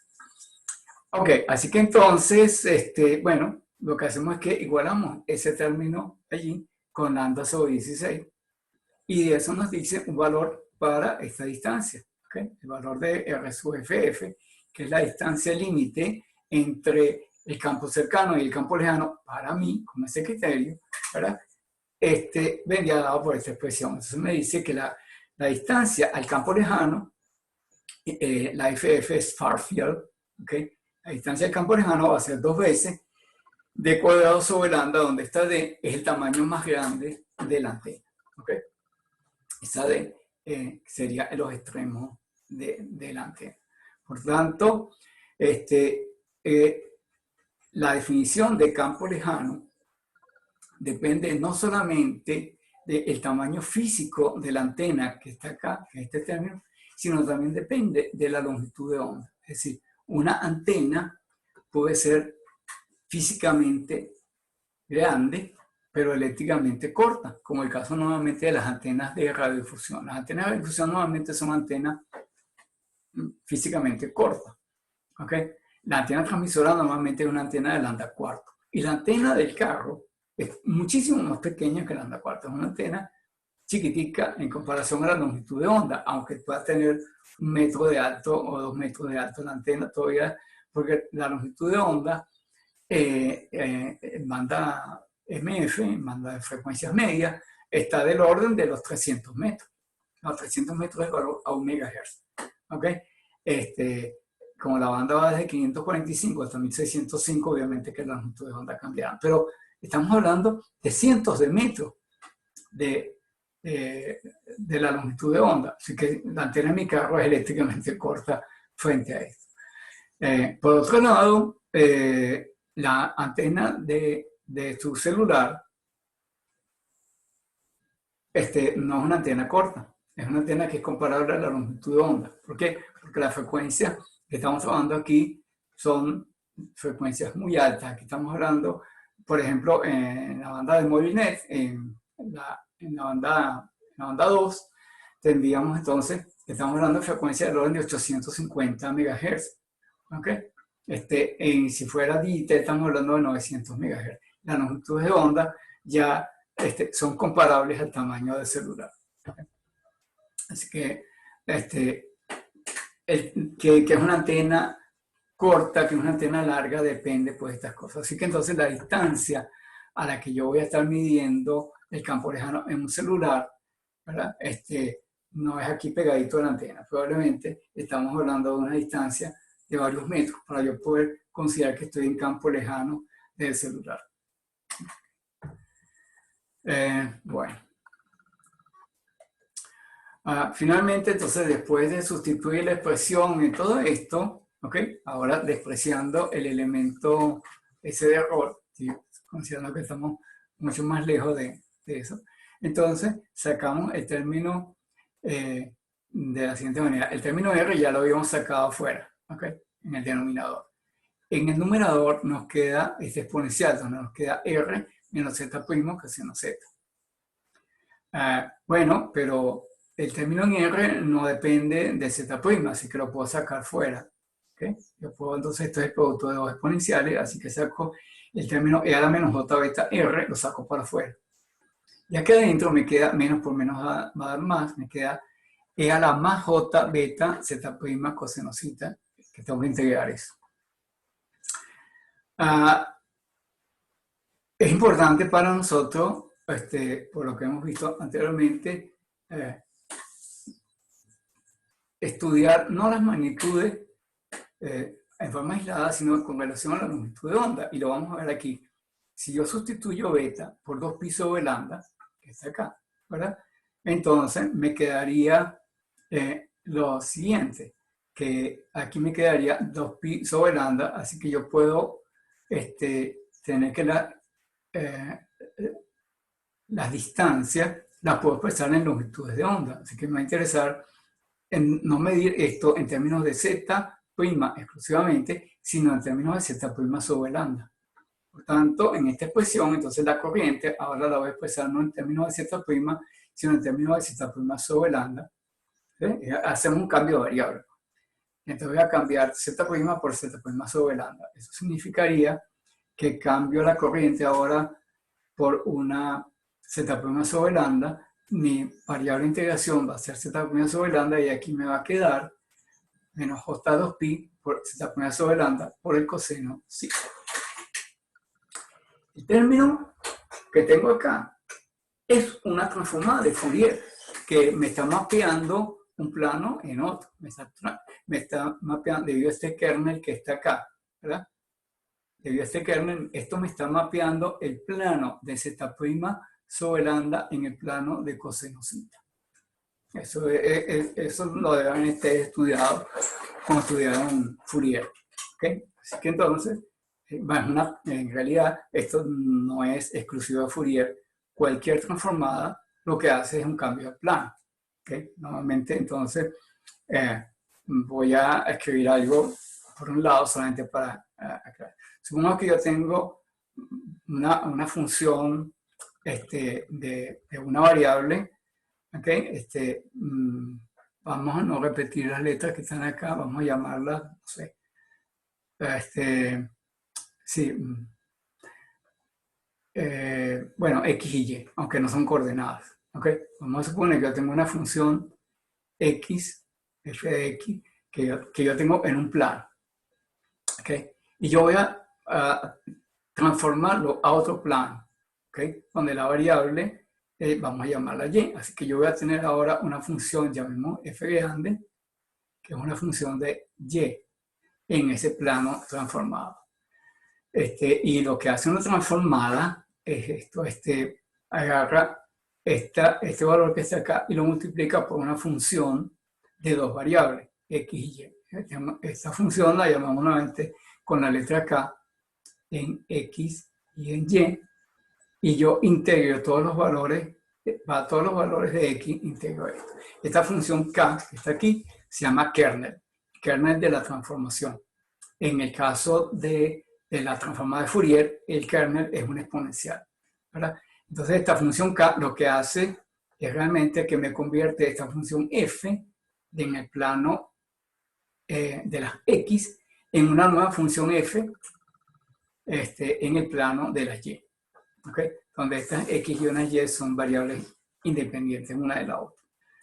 No son coordenadas en el caso particular de nosotros. No se vayan a enredar con esto de que usted dice las letras X y X, no piensen que sean estrictamente coordenadas. Pueden serlo. Pero lo que yo quiero mostrar es que cuando yo hablo de transformadas, y estoy hablando aquí de transformada de Fourier, el kernel de la transformada de Fourier es exponencial. Sin embargo, hay muchas otras transformadas con las que ustedes se pueden conseguir en la práctica. Y esencialmente lo que hacen eso, lo que cambia es el kernel. Yo hago un mapeo de un plano en otro plano, plano de funciones. Una transformada que ustedes van a quizás a escuchar más adelante es la transformada ondícula. La utilizamos mucho en procesamiento de video. Utilizamos mucho la transformada ondícula. Tenemos la transformada de Fourier en senos y cosenos también, así como la tenemos con este kernel que es complejo. También la podemos tener directamente con senos y cosenos. ¿Qué otras transformadas van a trabajar ustedes en la carrera? Sí, hay transformadas que son discretas. Una de ellas, por supuesto, es la transformada Z, que es una transformada discreta, que la van a ver en procesamiento digital de señales, transformada Z. También hay un kernel para ella y es una transformada, solo que aquella es discreta. En lugar de tener una integral, va a tener ahí una suma. Pero bueno, dejemos esto hasta aquí. Lo que me interesa mostrarles a ustedes era esto. Esta expresión que yo tengo acá representa una transformación. Una transformación del plano de las corrientes, el plano de las corrientes que están en Z' sobre lambda en los ángulos, o sea, no, sí. O sea, el ángulo igual y radio, es la variable en la cual yo estoy observando esto en el plano transformado. ¿Y de dónde viene esto? De la distribución de las corrientes. Esa distribución de corriente la denominamos función de iluminación de la antena. Entonces diríamos, formalmente hablando, que el patrón de radiación es la transformada de Fourier, inversa, por cierto, de la función de iluminación. Dice que esta transformación es similar al espectro angular de ondas planas, ya discutido en el capítulo 3, y que dio origen también a mi discusión en algún momento sobre los hologramas, ¿no? Aquí está buscando mi tarjeta de crédito, pero bueno, no importa. Las tarjetas de crédito tienen holograma, y el holograma es debido al espectro angular de ondas planas. Ok, un detalle aquí, decimos que debido a que el valor del coseno, pero acuérdense que ahora coseno es una variable independiente, ¿okay? El plano transformado. Hasta el momento no hemos puesto ninguna condición. Ese valor puede ir de menos infinito a más infinito, pero solamente será visible, obviamente, en el intervalo menos 1 más 1. Es el único, en ese caso, en el intervalo de menos 1 más 1 del coseno, tenemos ángulos reales. ¿Okay? Por tanto, los lóbulos correspondientes a eso serán visibles en dicho intervalo. Y obviamente que eso va a depender de la longitud eléctrica de la antena, como veremos más adelante. ¿Okay? Entonces, si vamos para adelante, ¿qué es lo que vamos a tener acá? Que dependiendo del tamaño de la antena, con relación a la longitud de onda, la antena puede ser pequeña o grande eléctricamente. Dice, cuando la antena es pequeña, solamente vamos a apreciar un lóbulo, un solo lóbulo, de igual manera que en los dipolos elementales. Ya lo vamos a dibujar allí. Sin embargo, a medida que la antena se hace más larga eléctricamente, el lóbulo principal se estrecha y aparecen nuevos lóbulos laterales que no estaban visibles anteriormente porque estaban en esa zona donde el coseno, el módulo, era mayor que la unidad. ¿Okay? Entonces, como ejemplo de esto, consideremos el caso de una antena lineal. Ahora vamos a ver, iluminada uniformemente. La función de iluminación la vamos a mostrar a la izquierda, la transformada de Fourier a la derecha, y la transformada de una función red es una función sinc. ¿Okay? Aquí tenemos esto. Fíjense, del lado izquierdo estoy en el plano z' sobre lambda, y lo que estoy graficando es el módulo de la corriente en función de la coordenada, ¿verdad? Así que esto que está acá es la corriente en función de z' sobre lambda. En el caso que estamos considerando una función ventana, una función red aquí, que es constante a todo lo ancho del área que estoy observando aquí. Entonces, en este caso, ¿verdad? Yo tengo que la antena va desde menos 1,5 hasta más 1,5 lambda. ¿Okay? Entonces, es decir, que el tamaño total de la antena es 3 lambda. Y tiene una iluminación uniforme tanto en módulo como en ángulo. La transformada de Fourier de una función red es una función sinc. Eso lo vieron ustedes cuando estudiaron. Entonces, ¿qué es lo que sucede? Tengo una función sinc acá y el cruce por 0 vale el inverso de esta cantidad. Si esta cantidad que estaba aquí valía 3 lambda, ¿verdad? Su inverso es 1/3. ¿Okay? Entonces, entre 0 y 1, ¿verdad? Tengo un cruce por 0 acá, que sería correspondiente a el inverso de este tamaño.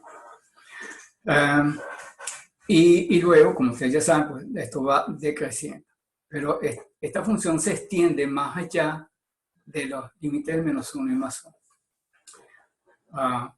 Cuando yo voy a graficar esto, yo solamente voy a observar los lóbulos que están en el intervalo de coseno del ángulo comprendido entre menos 1 y más 1. O sea que yo solamente voy a observar 1, 2, 3, 4 y 5 lóbulos. Es decir, me va a aparecer un lóbulo grande, el lóbulo principal, y me van a aparecer 2 lóbulos del lado derecho y 2 lóbulos del lado izquierdo.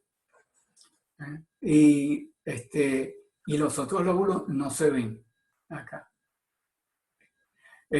Cuando yo cambio el valor de este ancho que está aquí, ¿verdad? Esta es L. Cuando yo cambio el valor del tamaño de la antena, lo que va a cambiar es el punto de cruce y en consecuencia el número de elementos que yo veo. Si en particular yo disminuyo el valor de L acá, ¿verdad? Este punto se me corre hacia la derecha. Va a llegar un momento en el cual solamente voy a ver el lóbulo principal. Más allá de ese punto, sigo viendo el lóbulo principal, pero lo que voy a ver es un pedazo de ese lóbulo principal. ¿Ok? En la representación que tenemos acá. Bueno, vamos a ver la siguiente lámina. ¿Ok? Bueno, dos láminas más adelante, porque aquí se me ha olvidado utilizar aquí. Cuando tenemos el campo eléctrico utilizamos la expresión E igual a menos J omega A más 1 sobre no epsilon 1 sobre J omega, y adentro de la divergencia, que ya sabemos que era igual simplemente a la componente transversal del vector potencial magnético. ¿Ok? Entonces, aplicando la aproximación de campo lejano, lo que me queda es la componente transversal. ¿Ok? Entonces, debido a que en el campo lejano las variaciones radial y transversal están desacopladas, se puede reescribir la expresión anterior como el producto de una función de onda esférica, esto que está aquí, por una función de directividad f de zeta phi, en términos generales, dependiendo de los dos ángulos, elevación y azimuth. Y en este caso, multiplicado obviamente por la dirección de las fuentes, que están todas en la dirección de K. Entonces, cuando nosotros resolvamos el campo eléctrico, ¿verdad?, de todo esto, obviamente que solamente vamos a quedarnos con la componente transversal, es decir, tenemos que proyectar esta acá en la dirección de radiación y me va a quedar un factor seno por ahí, o seno o coseno. Okay. En este caso era un seno. La componente transversal era A por el seno de zeta. Entonces nos quedaría que el campo E es todo esto que está acá indicado. Entonces, al comparar este resultado con la expresión de campo lejano del dipolo de Hertz, puede ser que tienen la misma forma, ¿okay? Solamente difieren en este término extra que tenemos acá. Entonces dice, el momento del dipolo elemental ha sido absorbido dentro de la función f de zeta phi, ¿ok? Y entonces, por esa razón, se acostumbra a escribir el patrón de radiación como el producto de dos funciones, ¿ok? Una f, la f de zeta phi será una g de zeta phi y una f minúscula de zeta phi. Este elemento que está acá, se denomina factor del elemento, del radiador elemental, ¿ok? Y el segundo es el factor del patrón llamado factor de arreglo. Están aquí cruzados, por cierto, acá. Lo que es el factor del elemento sería esto, ¿ok? Que es el factor del momento del dipolo elemental. Perdón, el momento no. Esta es la función de directividad del dipolo elemental, ¿okay? Que sería, entonces, este es el factor del elemento. Y esta f de zeta phi, que está acá, sería el factor del arreglo. ¿Okay? Que es justamente ese factor de arreglo el que obtenemos con la transformada de Fourier. Ok, entonces la línea de corriente uniforme, es que me adelanté con esto, la línea de corriente uniforme justamente corresponde a lo que nosotros acabamos de ver hace un par de láminas, esto que está aquí. Consideramos que el módulo es constante en todo el intervalo de la longitud de la antena, okay, fuera de ello vale 0 y no hay desfasaje. Entonces, esto que está aquí, esto es directamente la transformada de Fourier de esto, es la función sinc. ¿Okay? Que es lo que habíamos mostrado anteriormente, porque hice toda la explicación ya de adelante. Okay. Pero lo que me interesa es, ahora en la práctica, okay, tengo que multiplicar, eso es el factor del arreglo, hay que multiplicarlo por el factor del elemento, que es el término del seno, ¿verdad? Entonces lo multiplicamos aquí, el factor del arreglo, esta f de k multiplicado por el seno del ángulo, ¿verdad? Ya es todo el patrón de radiación de esto. Entonces, el factor del arreglo multiplicado por seno de K es esta cantidad que tenemos acá. ¿Ok? Y lo que hemos puesto es solamente el módulo, porque es lo que en realidad medimos en la práctica, es potencia. ¿Okay? De hecho, en realidad, normalmente lo que uno grafica es esto al cuadrado, va a tener la potencia acá. Entonces veamos aquí lo siguiente. tenemos un pico a 90 grados y tenemos obviamente que la señal decrece hacia los dos extremos. Cuando yo grafico esto usando Mascat, Mascat me pone el origen de los ángulos siempre en el horizontal, o sea, ángulo cero en horizontal, lo cual correspondería en el arreglo anterior que no tuviéramos colocado en lugar de la fuente de corriente en el eje vertical, lo hubiéramos puesto en el eje horizontal. Por tanto, la dirección de máxima radiación es a 90 grados. Por eso esos 90 grados que tenemos allí. Vamos a verlo en polares. Bueno, nuevamente, muchas veces lo que se grafica es el patrón de radiación de potencia en unidades logarítmicas. Por tanto, el eje vertical que ustedes ven aquí está en dB. ¿Okay? Esto ya es el logaritmo de la potencia con respecto a 1 milivatio, para que sean dBm. ¿Okay? Entonces, en este caso, sucedía que en el máximo esto tendría un valor de 10 dBm con respecto al valor de alimentación de esa antena, o quiero verlo contra el valor medio. ¿Okay? Si yo lo acostumbro, eso se acostumbra también a utilizar como referencia, no el valor directamente en milivatios, sino el valor medio irradiado por la antena. Entonces, por ejemplo, en este caso, esta antena tendría, si este fuera el valor medio, tendría una ganancia de 10 dB en el pico con respecto al valor medio de radiación. Y estos, pues, supuestos son los lóbulos laterales a que yo he hecho referencia. Más adelante ustedes van a ver que yo hago referencia a que en el caso del dipolo corto, el side lobe level, el SLL que habíamos mencionado en la clase previa, en el caso del dipolo corto, que es lo que tenemos aquí, esta antena, o la antena iluminada uniformemente, mejor dicho, no el dipolo corto, sino una antena iluminada uniformemente. Un dipolo corto no tiene lóbulos laterales. En el caso de la antena iluminada uniformemente, el side lobe level, es decir, la diferencia entre esta magnitud que está aquí y la que está aquí abajo, vale 13,2 decibeles. ¿Ok? Para el caso de una antena... ¿qué pasó aquí? No me pintó la flechita de arriba. Ok. Ajá. Esa separación es el side lobe level, la diferencia entre el lóbulo principal y el primer lóbulo secundario para la antena con iluminación uniforme es 13,2 decibeles. Ok, esta es la misma antena dibujada ahora en polares, como yo les decía, pues el ángulo está a 90 grados, o sea que estamos asumiendo que la fuente es horizontal. ¿Okay? La fuente está ubicada aquí. Entonces la dirección broadside es hacia arriba, la dirección endfire es hacia la derecha, digamos.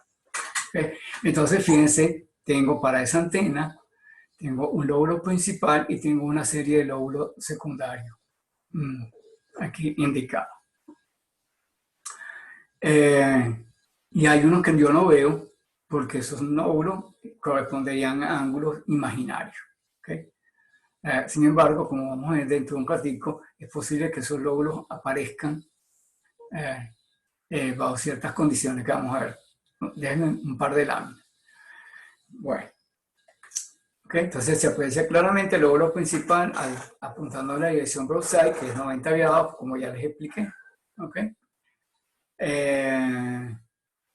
Solamente se muestran los intervalos de 0 a 180 grados, tanto que en la representación polar se muestra todo el intervalo de 0 a 360, por eso es que no se ve el lado de abajo.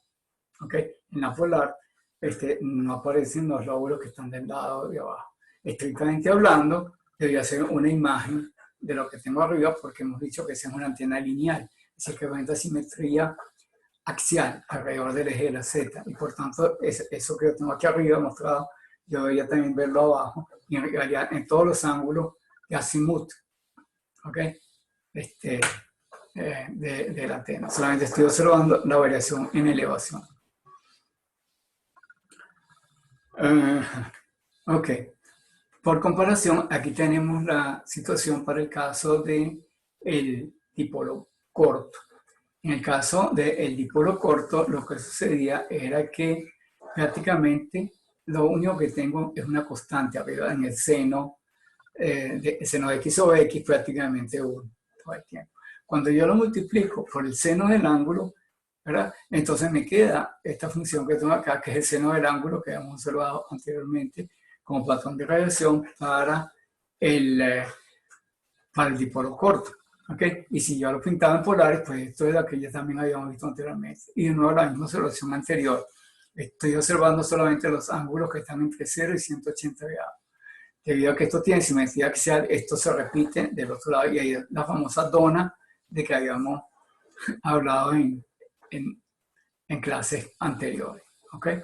Así que esa rosquilla la tenemos de girar esto alrededor del eje de simetría, que sería el eje horizontal. Ok. Entonces dice que se aprecia con la relación L sobre lambda es grande, la forma del patrón viene determinada principalmente por el término de radiación, del término de la función f de zeta, el término del arreglo, ¿verdad? Dice, esto es cierto sobre todo cuando la antena esté radiando en la dirección broadside. Sin embargo, cuando la antena irradia cerca de la dirección end-fire, ahora el seno del ángulo puede afectar significativamente la amplitud, y eso lo vamos a ver a continuación. Entonces, para ello veamos ahora una antena que se llama línea de corriente con fase lineal. ¿Qué es lo que vamos a hacer? Vamos a tomar la misma antena anterior, vamos a dar el módulo constante, pero vamos a cambiar la fase a lo largo de la línea, como sucedería con el caso de una línea de transmisión. En una línea si considero el cable como una línea de transmisión, la fase cambia a medida que la onda se propaga. Así que entonces, cuando se tiene una distribución cualquiera de corriente, dice la determinación directa del patrón puede volverse muy laboriosa. Sin embargo, aprovechando las propiedades de la transformada de Fourier, podemos estimar fácilmente los cambios de la función de iluminación. Por ejemplo, si la corriente tuviera un módulo constante, como el caso anterior, pero su fase cambiara progresivamente a lo largo de la antena, podemos adelantar que sería un desplazamiento de la función sinc, como lo vieron ustedes cuando vieron variable compleja. ¿Okay? Y también se desplazarán los lóbulos del patrón de radiación. ¿Okay? Entonces, aquí esta va a ser mi nueva función de iluminación. La función de iluminación tiene un módulo constante, ¿okay? ¿Vale? Y su cero dentro, obviamente, dentro de la Z' menor que lambda medio. ¿Okay? Pero ahora lo que tenemos es que el ángulo varía con Z' sobre lambda. Ya el ángulo no es cero, tiene un ángulo que es variable y variable con posición. ¿Okay? Entonces, al introducir eso, obtenemos un resultado como este. Fíjense que ahora, ya cuando tomé la transformada de Fourier acá, el pico ya no me quedó 90 grados, sino que se desplazó aquí aproximadamente como 80 y tantos grados. ¿Okay? Si lo multiplico por seno de zeta y le tomo el 20 logaritmo de esto para llevarlo a una relación en potencia, tengo esto. Y si lo grafico, es por cierto que en este gráfico las cantidades, se me ha olvidado en el gráfico anterior, las cantidades están bloqueadas en unidades logarítmicas. ¿Okay? O sea que esto que están aquí son 10 dB, 0 dB, menos 10 dB, menos 20, menos 30. ¿Okay? Entonces, vean ustedes que anteriormente el lóbulo principal estaba aquí, aquí en 90 grados, ¿verdad? Estaba el lóbulo principal. Y ahora el lóbulo principal está aquí. El lóbulo se corrió. Como consecuencia del ángulo que está allí, tuvimos un corrimiento en el lóbulo. Pero ahora veamos los lóbulos laterales. ¿Okay? Toda la función giró.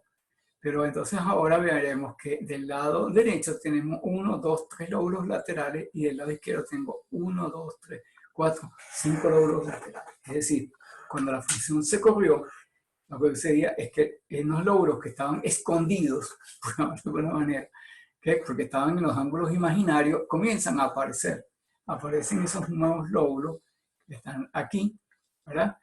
Aquí tengo los 3 lóbulos del lado izquierdo, tengo 5 lóbulos del lado derecho. Estos lóbulos anteriormente estaban 4 y 4, ahora aparecen 3 y 5. ¿Okay? La figura se corrió. Estos lóbulos no se veían antes porque correspondían a ángulos imaginarios y ahora son visibles. ¿Okay? Esto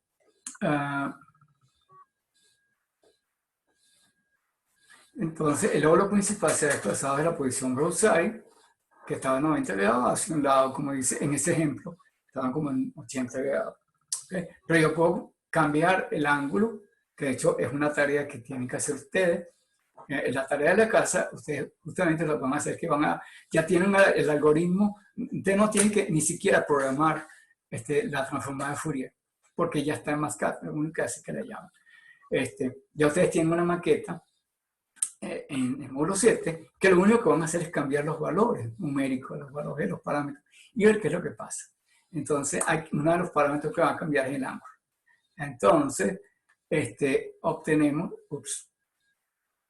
entonces dice, esto sugiere la posibilidad de cambiar la dirección de máxima radiación de la antena simplemente cambiando la fase de la función de iluminación. Y de esto vamos a trabajar en la próxima clase, cuando veamos aberturas, que nosotros podemos cambiar eso no solamente en elevación, sino también en azimut. Así que podemos cambiar, hacer que la antena apunte hacia donde yo quiera electrónicamente, solamente cambiando los elementos de fase. De hecho, esta es la base de los sistemas de barrido electrónico que se llama Electronic Scan, utilizado en algunos sistemas de radar. Hay que tener cuidado cuando se utiliza esto, que el lóbulo principal se puede deformar mucho cuando estamos cercanos a la condición end fire. Vamos a ver entonces esto con un ejemplo. Okay. Aquí he desplazado mucho el lóbulo principal, ¿verdad? Anteriormente estábamos aquí en 90 grados y ahora me fui aquí como a unos 50 grados. ¿Okay? Entonces, esto sería la transformada de Fourier. Pero cuando yo le multipliqué por ese nuevo ángulo, ahora el pico ya bajó. ¿Okay? Ya no estaba igual que antes, ahora está más chiquito. ¿Okay? Y el lóbulo, fíjense que ahora está más deformado. Ahora el lóbulo se hizo más ancho que lo que estaba antes. Y bueno, y obviamente lo que decía, aquí solamente quedó un lóbulo secundario y aquí aparece un montón de lóbulos secundarios, cuya amplitud comienza a crecer y más bien el lóbulo principal pues pudiera verse afectado en su amplitud. Así que entonces el side lobe level disminuye cuando estoy en estas condiciones. Y eso puede ser muy importante si yo estoy utilizando un radar que está que estoy utilizando en un sistema de armamento. Y entonces si el radar está apuntando hacia abajo, pudiera ser que ahora la energía que me está viniendo de los lóbulos secundarios pudiera interferir con la energía que está con el lóbulo principal. ¿Okay? Entonces eso puede hacer que la puntería del radar disminuya. Siempre les paso a mis estudiantes de sistema de radar, siempre les paso una película de la Guerra de las Malvinas sobre este particular y cómo los argentinos se dieron cuenta también de que podían aprovechar esas debilidades de radar cuando estoy a altura baja, además del gran problema que significa que el índice de refracción varía muy bruscamente muy cerca del agua. Entonces, en esa película, los aviones argentinos descienden a una altura muy, muy baja, de manera que dificultó que el radar pudiera captarlos apropiadamente y que no pudieran ser derribados por los ingleses y lograron hundir un barco inglés. En la próxima clase, que vamos a estar hablando un poco de aberturas electromagnéticas y aplicaciones para radar y ese tipo de cosas, le voy a poner un enlace a esa película para que ustedes también la puedan ver. Aunque ustedes no son alumnos míos de sistemas de radar, pero puedan ver, por ejemplo, cómo es que en una situación como la que está descrita en la película, es importante tener el conocimiento y poder convertirlo en un conocimiento práctico. ¿Okay? Un conocimiento práctico que significó, por una parte, que salvaste la vida de los pilotos argentinos, pero por otra parte, hundiste un barco inglés con esto. Entonces, de nuevo, como siempre les dije, el conocimiento que nosotros estamos dando aquí, si ustedes no lo llevan a la práctica, no es un conocimiento útil, por tanto no es una competencia. Nosotros somos competentes en la medida en que el conocimiento que tengamos es un conocimiento útil. Si tenemos conocimiento inútil, porque es un conocimiento inútil, porque lo único que me sirvió para pasar parcial, ese es un conocimiento inútil. Con el conocimiento útil, yo lo puedo utilizar para la vida, porque yo, como yo le digo, ustedes no se van a pasar la vida presentando exámenes parciales, pero sí van a estar aplicando sus conocimientos, y ahí es cuando ustedes van a demostrar si son competentes o no lo son. Bueno, sigamos. Perdón, creo que me devolví. Bueno, sí, creo que me... Ok, de igual manera podemos aplicar estos conocimientos para mejorar inclusive la situación. El problema, de nuevo, y aquí estoy aplicando directamente resultados de aplicar la teoría de Fourier. No estoy que hacer el cálculo todo el tiempo. Yo pudiese adelantarme a los resultados y después pudiese calcularlos, como lo van a hacer ustedes en una tarea que tienen por ahí. Entonces, fíjense, el problema con la antena con iluminación uniforme es que el primer lóbulo secundario tiene una magnitud relativamente grande. ¿Okay? El side load level es de 13,2 decibeles. Y eso, por ejemplo, para algunas aplicaciones, como por ejemplo puede ser el caso que yo les hablé en la clase anterior, de un sistema de antenas de celulares, pues un lóbulo lateral relativamente grande es problemático porque por ahí se me puede estar metiendo señal de un sector adyacente. Entonces hay interferencia entre las conversaciones de dos usuarios. ¿Okay? Entonces, estos lóbulos de gran amplitud son ocasionados por la discontinuidad de la función de iluminación y de Z' al final de la estructura de la antena. El problema, y eso ya también lo vimos cuando vimos Fourier, es que si yo tengo una función que tiene cortes abruptos, entonces eso me produce lóbulos grandes. Normalmente, cuando ustedes estudiaron Fourier, lo vieron desde el punto de vista del mapeo de plano tiempo a plano frecuencia. Aquí el mapeo es el plano de I, el plano de la posición donde está la función de iluminación, a ángulo, ¿verdad? Que pueda tener patrón de radiación. Entonces, porque muchas veces cuando uno le dice Fourier, la gente piensa en transformada en tiempo, ¿no? En este caso, una transformada de espacio. Igual que nos sucede en televisión, cuando yo hablo de transformada allí, no estoy hablando de funciones de tiempo, estoy hablando de funciones de espacio. Bueno, entonces volviendo al caso que nos ocurre aquí. El tema es que yo puedo directamente acordarme de que en Fourier, si yo tenía que una función tenía una variación muy brusca en tiempo, el ancho de banda que ocupaba, porque si lo veo en frecuencia, era más grande. Ahora aquí no estamos hablando de ancho de banda, no estamos en frecuencia, sino estamos hablando de ancho de ángulo, por decirlo de alguna forma. Entonces, si nosotros alteramos la función de iluminación, ¿verdad? Alteramos también el resultado, o sea, alteramos la transformada de Fourier. Por ejemplo, si nosotros hacemos que la función de iluminación sea más suave, una triangular, que lo van a tener que hacer ustedes en su tarea, o una función coseno alzado, una función de Hamming, ¿ok? Podemos entonces reducir las amplitudes de estos lóbulos laterales, y es justamente lo que está acá. Fíjense, una manera de disminuir la amplitud de estos lóbulos de difracción es cogiendo una función de iluminación más suave. ¿Okay? Si usamos una función triangular o una coseno alzado, podemos incrementar la relación, la SLL, del valor de 13,2 decibeles al valor más grande. El valor de 20 dB corresponde con una función triangular y el de 26 dB con una función de coseno alzado, que es la que está mostrada aquí.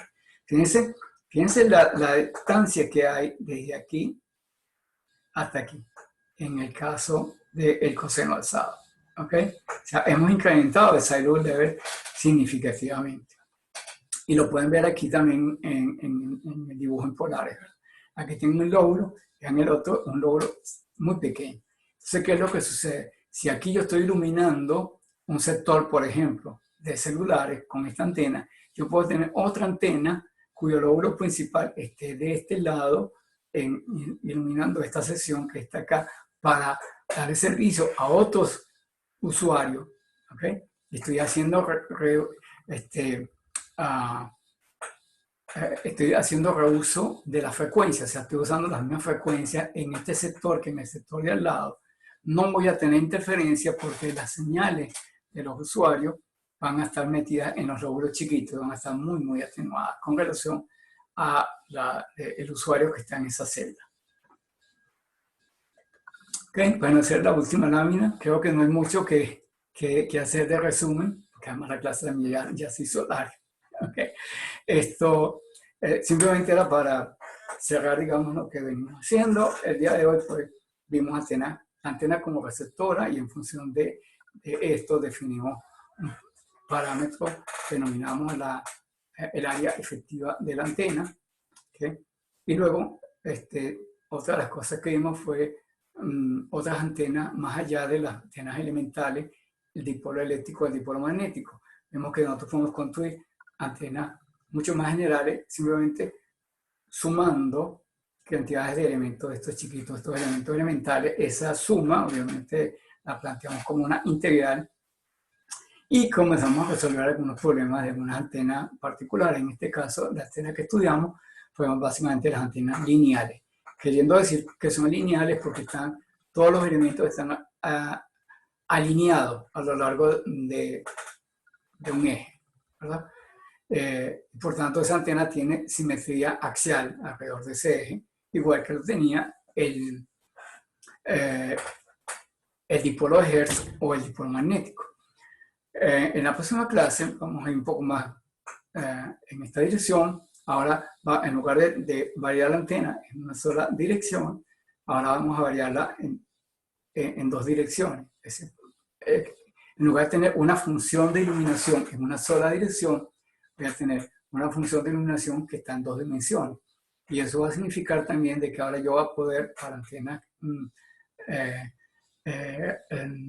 apuntables electrónicamente, es que voy a tener 2 grados de libertad. O sea que yo voy a poder mover la antena así, pero electrónicamente y no mecánicamente.